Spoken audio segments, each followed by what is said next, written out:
Voilà, j'aime à dire quand vous me donnez l'occasion de partager la parole avec vous, que je me sens un petit peu à la maison, étant donné que nous connaissons pas mal de personnes avec Marie-Pierre, à commencer par notre fille et notre gendre, et puis d'autres parce que depuis une quinzaine d'années, nous passons ici de temps en temps, une fois, deux fois, trois fois l'an, à peu près.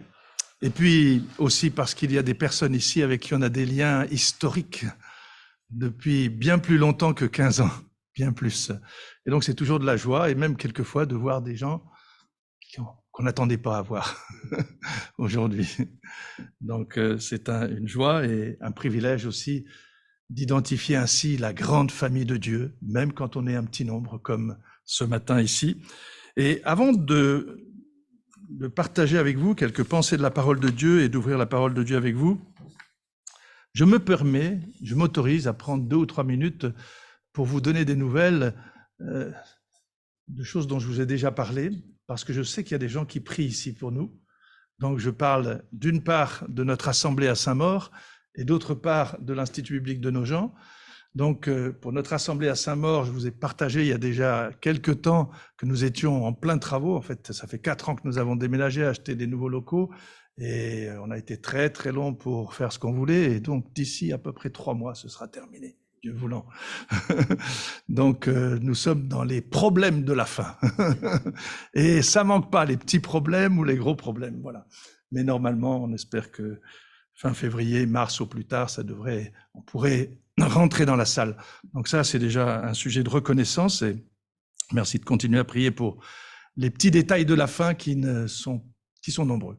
Et puis pour l'Institut biblique, je sais qu'il y en a qui prient aussi pour l'Institut biblique de Nogent-sur-Marne, et même certains qui ont contribué donc sur le plan financier de l'Assemblée ici. Et donc je me dois de vous dire que le Seigneur est grand, il bénit cette institution et nous sommes heureux de la rentrée de cette année, du nombre de présents, de l'établissement qui est plein. On peut encore accueillir d'autres personnes puisque nous sommes en plein de travaux maintenant dans la maison la plus ancienne, donc la maison historique, ce qui nous a fait supprimer un ensemble de lits encore. Donc après en avoir créé d'autres, nous en supprimons quelques-uns pour à peu près 2 ans, le temps de travaux importants. Et nous sommes reconnaissants au Seigneur parce que depuis l'appel que nous avons fait depuis le mois de juin dernier pour des fonds nécessaires pour ces travaux bien plus importants qu'on l'a imaginé, en les découvrant au fur et à mesure. Donc, on va se retrouver avec une somme de 500 000 € à peu près de travaux, mais on a déjà reçu au total un peu plus de 300 000. Donc, on est reconnaissant donc, pour la rapidité et les travaux vont s'étaler à peu près sur 2 années en partant de l'été passé. Voilà. Donc voilà, merci pour votre soutien et vos prières. Voilà, ce matin, j'aimerais prendre quelques temps avec vous pour survoler un livre, si je puis dire, et m'arrêter un peu plus particulièrement sur un chapitre à peu près au centre de ce livre. Dans nombre de livres chrétiens que l'on peut lire sur le thème de la souffrance, comme on peut l'entendre dans un certain nombre de prédications, l'expérience de Job est rapportée plus ou moins longuement, plus ou moins détaillée. D'ailleurs, au même titre que l'on cite, bien sûr, dans nos cultes, dans nos prédications, les souffrances de Jésus-Christ, innocent, semblable à un agneau mené à l'abattoir, comme le prophète Ésaïe nous le dit et le décrit au chapitre 53. Le livre de Job, avec son mystère, et oui, un grand mystère, reste d'une actualité étonnante dans son thème de la souffrance. Pas seulement de la souffrance, mais de la souffrance du juste. Rappelons-nous, au début de ce livre, j'espère que vous avez tous eu l'occasion déjà de le lire au moins une fois, et peut-être un certain nombre de fois, de le méditer, de l'étudier.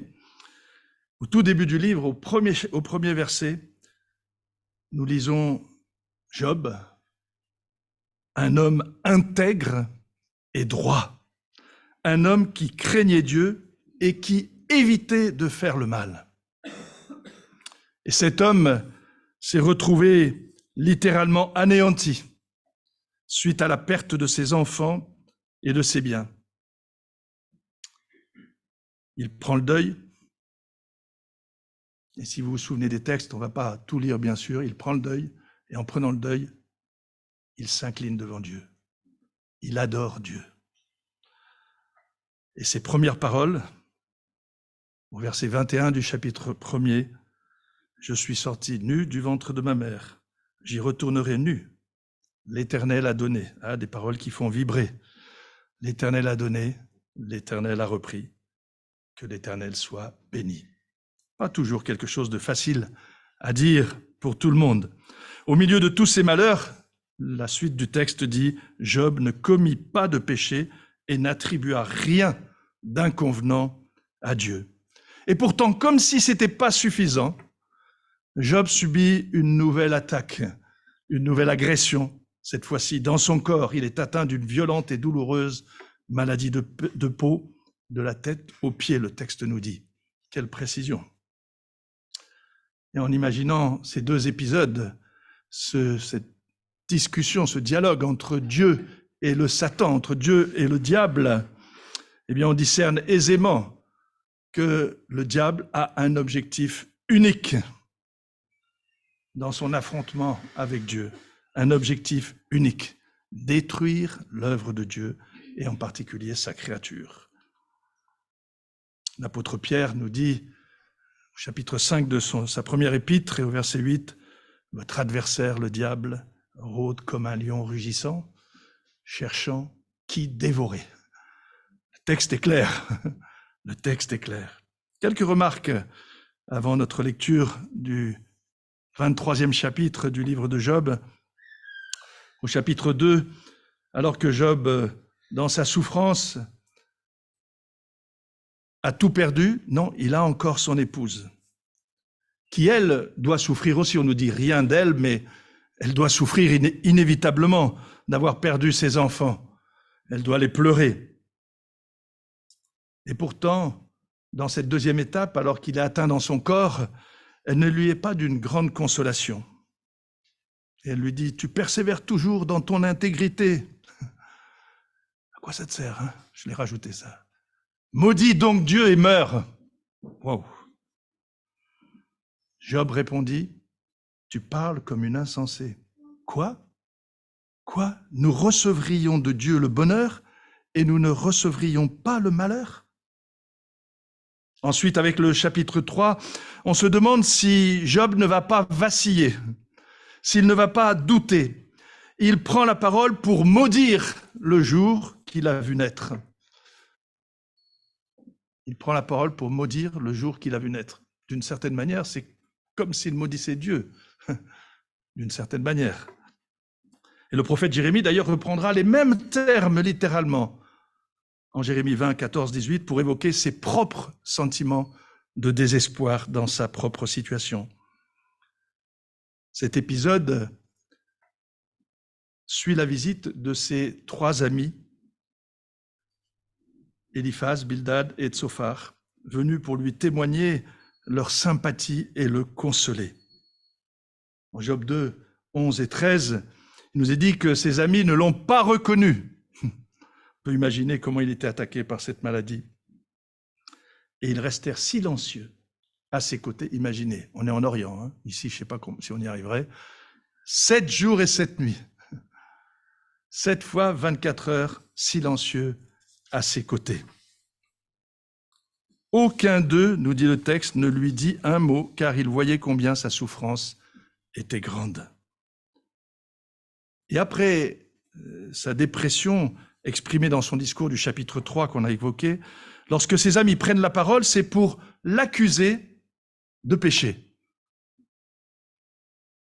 7 jours et 7 nuits de silence pour finalement l'accuser de péché. Les trois amis vont argumenter sur le thème que s'il souffre, si Job souffre, c'est qu'il a péché. Défendant ainsi d'ailleurs la pensée ou la thèse traditionnelle de l'époque, tout se paye sur la terre. Il est impossible que le juste souffre et que la souffrance soit autre chose qu'une punition divine. C'était la pensée courante. peut-être un peu encore aujourd'hui quelquefois. Ils accusent Job, et plus ils l'accusent, plus Job clame son innocence. Loin de moi la pensée de vous donner raison jusqu'à mon dernier souffle. Non, je ne renoncerai pas à affirmer mon innocence, dit-il au chapitre 27. Job continue envers et contre tout à soutenir qu'il n'a pas péché, que son expérience douloureuse prouve qu'il existe des injustices et que le monde en est d'ailleurs rempli. Le chapitre 24 y fera écho. Mais il veut comprendre, et alors qu'il est pris entre sa foi, son innocence et les arguments de ses amis qui veulent le convaincre, sa plainte finalement se transformera en protestation. Dieu doit s'expliquer. Et il dit, c'est au Tout-Puissant que je veux m'adresser, c'est devant Dieu lui-même que je veux défendre ma cause. Job 13.3. Il est tellement secoué, ce Job, tellement ballotté, qu'il passera de la confiance à la terreur.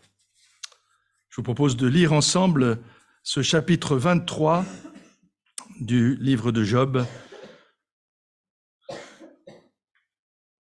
Et là, nous en sommes à son 8e discours, je crois.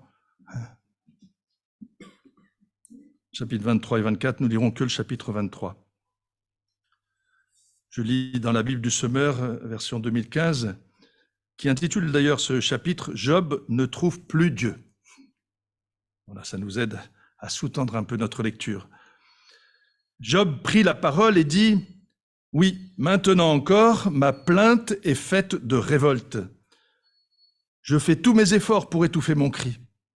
Si je pouvais savoir où je le trouverais, je me rendrais alors jusqu'à sa résidence. Je pourrais devant lui plaider ma juste cause et j'aurais bien des arguments à présenter. Je saurai sa réponse, je comprendrai enfin ce qu'il voudra me dire. Emploierait-il sa grande force pour plaider contre moi? Bien au contraire. Mais lui, du moins, il me prêterait attention. Il reconnaîtrait bien que c'est un homme droit qui s'explique avec lui. Alors, j'échapperai pour toujours à mon juge. Mais si je vais à l'est, il n'y est pas. Si je vais à l'ouest, je ne l'aperçois pas. Où est-il occupé au nord? Où est-il occupé au nord? Je ne peux pas l'atteindre. Se cache-t-il au sud? Jamais je ne le vois. Cependant, il sait bien quelle voie j'ai suivie. S'il me met à l'épreuve, je sortirai pur comme l'or, car j'ai toujours suivi la trace de ses pas. J'ai marché sur la voie qu'il a prescrite, je n'en ai pas dévié. Je ne me suis pas écarté de ses commandements. J'ai fait plier ma volonté pour obéir à ses paroles. Mais lui, il est unique. Qui le fera changer? Et tout ce qu'il désire, il l'exécute. Oui, il accomplira le décret qu'il a pris à mon sujet, comme tant d'autres qu'il a mis en réserve. C'est pourquoi devant lui, je suis plein d'épouvante. Et plus j'y réfléchis, et plus j'ai peur de lui. Dieu m'a découragé, le Tout-Puissant m'a rempli d'épouvante, car ce ne sont pas les ténèbres qui me réduisent au silence, et pourtant devant moi, l'obscurité recouvre tout. Quelle dépression. Ici, Job, on voit bien, il n'en peut plus des accusations de ses trois amis. Il n'en peut plus. Ces trois amis qui, même s'ils disent des choses certainement vraies, la souffrance, d'une manière générale, est bien la conséquence du péché. Et on finit toujours, comme le dit Paul en Galates, chapitre 6, verset 7, on finit toujours par récolter ce que l'on a semé. Ici, ou au moment du jugement dernier. Alors, ça peut laisser perplexe. Le récit nous révèle pourtant qu'ils se trompent, ces amis, dans leur interprétation.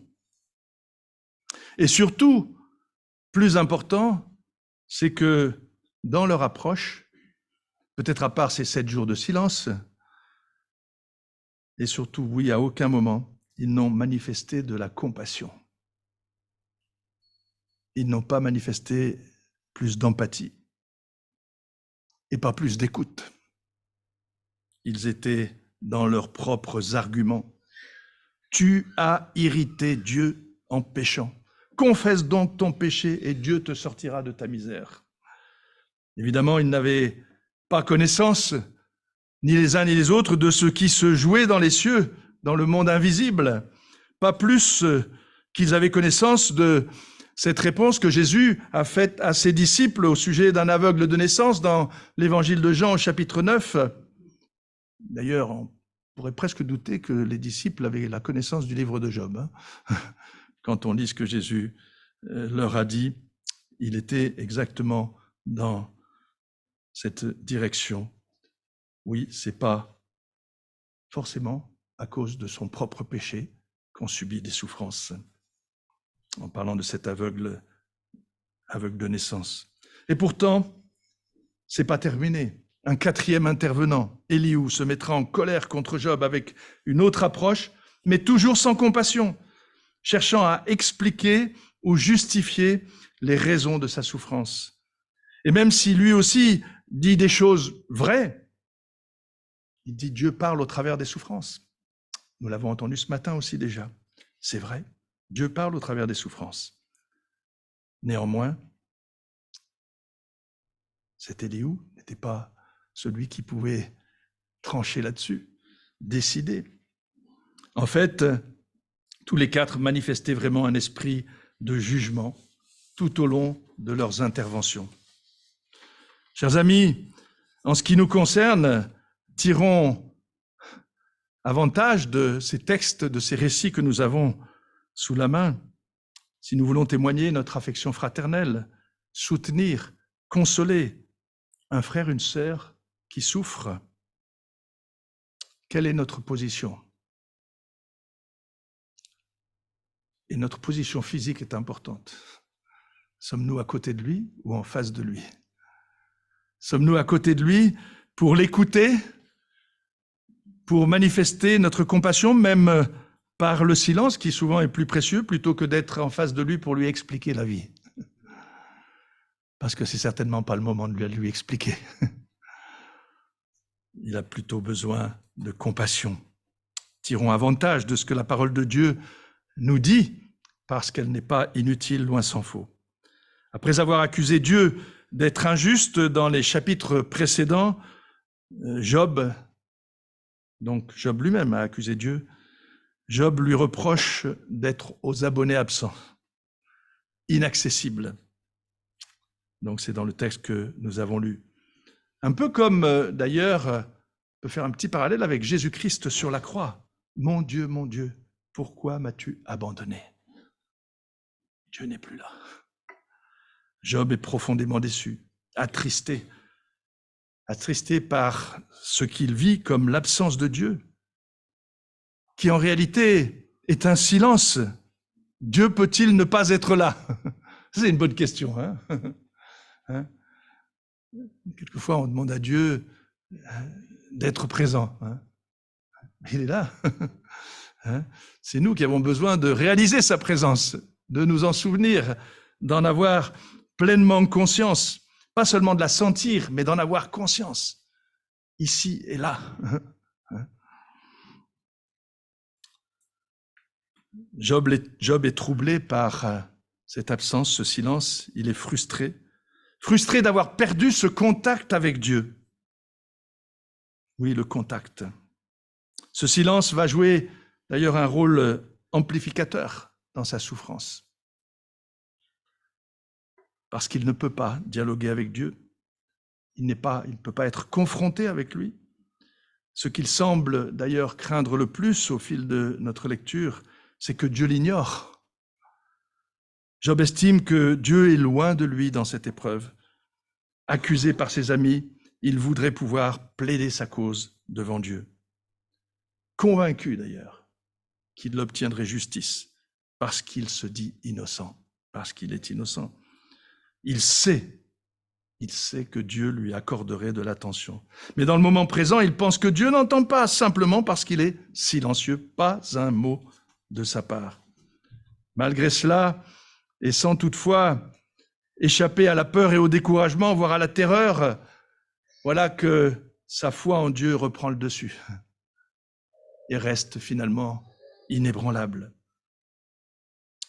Job ne prend pas position comme nombre de nos contemporains penseurs et philosophes, influenceurs de nos sociétés.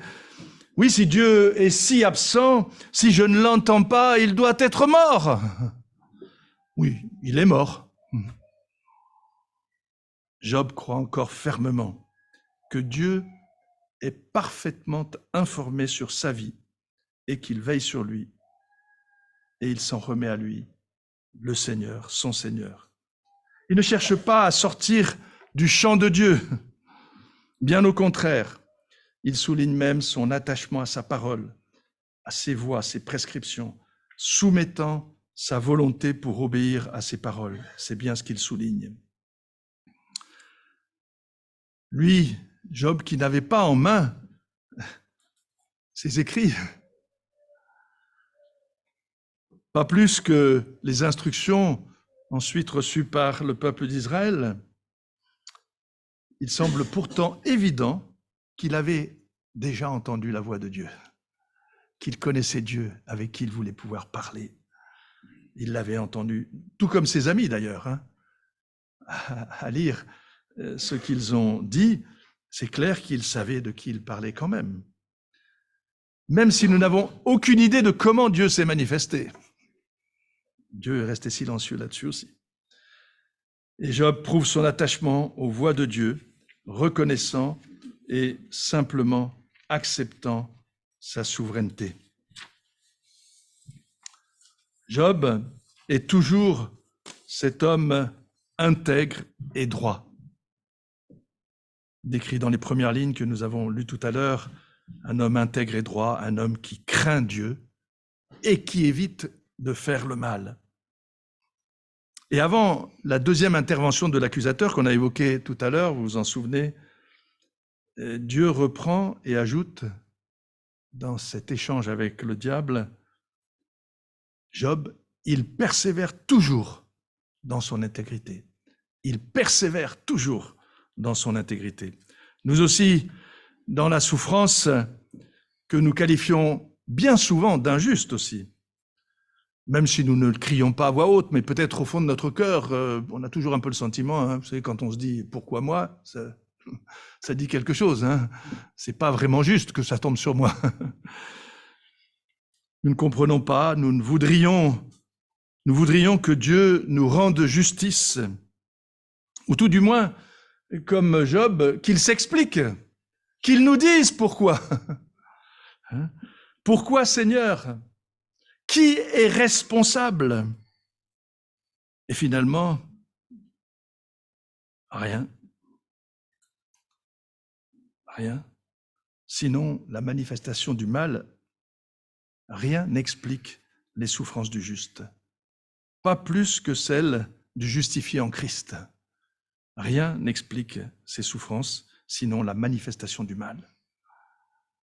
N'arrive-t-il pas aux chrétiens, ne nous arrive-t-il pas de céder aussi à l'angoisse, à cette angoisse de sentir Dieu si loin, loin de nous, alors que nous connaissons Dieu comme un Père, ce qui n'était pas la situation de Job, sans doute. Pas à ce point-là. Pour Job, l'absence de Dieu était plus que troublante, effrayante. Qu'il regarde, nous l'avons lu, devant lui, derrière lui, à gauche, à droite, Job ne voit pas Dieu. Il se sent abandonné, lâché, un peu comme un accusé enfermé injustement, prisonnier, sans avoir la possibilité de plaider sa cause parce que le juge ne voudrait pas le recevoir. Certains diraient, des bons penseurs, des bons chrétiens diraient, Job, quand même, il aurait pu lever les yeux vers Dieu. Il n'a pas levé les yeux. Et nous, à ce stade, je voudrais faire encore une nouvelle remarque. La confiance de Job, dans le texte que nous avons lu, ne repose-t-elle pas sur sa propre piété ? On peut se poser la question. Cette piété avec laquelle il pense par lui-même s'approcher de Dieu. Les versets 11 et 12 nous le disent. Peut-être qu'un point semble lui faire défaut dans sa compréhension de la personne de Dieu et surtout dans sa manière d'agir, cette conscience de la grâce de Dieu totalement imméritée. Dieu ne nous doit rien. Dieu ne me doit rien. Et oui, Job a voulu interroger Dieu. Et finalement, si vous vous souvenez de la suite du récit, à partir du chapitre 38, c'est Dieu qui finalement l'interroge. Au fil des chapitres 38 et suivants, Dieu fera comprendre à Job, entre autres, qu'il n'est aucunement qualifié pour juger Dieu ou exiger quoi que ce soit de lui. Ça paraît difficile dans la situation de se dire ça. Mais c'est bien ce que Dieu a fait comprendre à Job. Et finalement, Job reconnaîtra pleinement que Dieu est juste avec ces derniers passages du livre, où entre autres au chapitre 42, les versets 1 à 6, il se repent d'avoir exigé de Dieu des explications détaillées de ses voies. Il se repent. Peut-être que nous avons besoin, quelquefois, de nous repentir, d'avoir exigé certaines choses de la part de Dieu dans des situations complexes, difficiles, devant des murs, devant la souffrance. Pas seulement la nôtre, mais celle de nos proches. Et chers amis, il y a une chose que je veux noter. La réaction de Job est incroyable. Comme celle de Jésus, que nous rapporte le prophète Ésaïe dans le chapitre 53 que j'ai évoqué tout à l'heure, au verset 12. Il nous est dit à la fin du verset 12 que Jésus intercédait pour les coupables. Et en l'occurrence, Job a intercédé pour ses 3 amis. Ces 3 amis qui se sont laissés guider par l'accusateur, il a prié pour eux. Quel enseignement, quelle leçon qui rejoint l'enseignement de Jésus, même pour ceux qui vous paraissent être vos ennemis ou vos ennemis. Encouragement à prier pour eux. Et après tout cela, nous connaissons l'issue du livre, Job est libéré. Il est libéré, c'est fantastique. Mais vous avez remarqué une chose, je suis sûr que vous l'avez noté comme moi, aucune explication sur sa souffrance. Aucune explication. Dieu ne s'est pas expliqué, ne lui a rien révélé là-dessus. Juste, il l'a libéré de cette souffrance. Mais plutôt que de lui donner des explications, eh bien, il l'a encore encouragé à persévérer dans sa confiance, sans réserve en Dieu.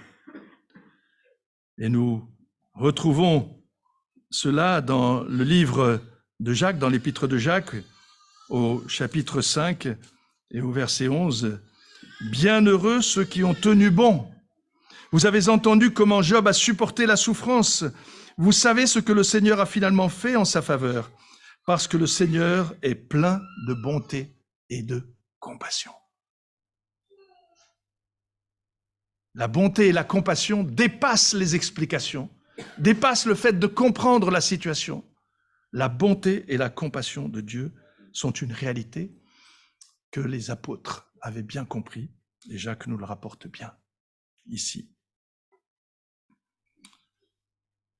Pour nous qui avons en main la parole de Dieu, la Bible, par laquelle Dieu a décidé de nous parler, de nous nourrir, comme elle le dit elle-même, de nous nourrir. Oh, chers amis, je vous en supplie, ne vous privez pas, nourrissez-vous. Ne vous gavez pas, mais nourrissez-vous.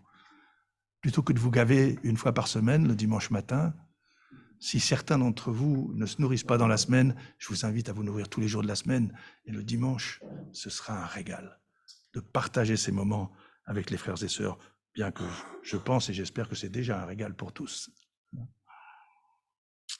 Ne négligeons pas la parole de Dieu.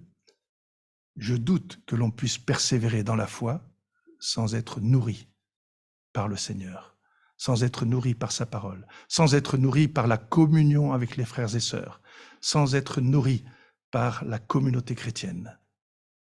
Je doute que l'on puisse persévérer dans la foi sans cela. Pour conclure, j'aimerais citer quelqu'un que plusieurs ici ont bien connu, Jules Marcel Nicolle. Le Seigneur a répondu, écrit-il, au cri de ses serviteurs, et en pensant à ses serviteurs, on pense à Job, à David, à Ésaïe.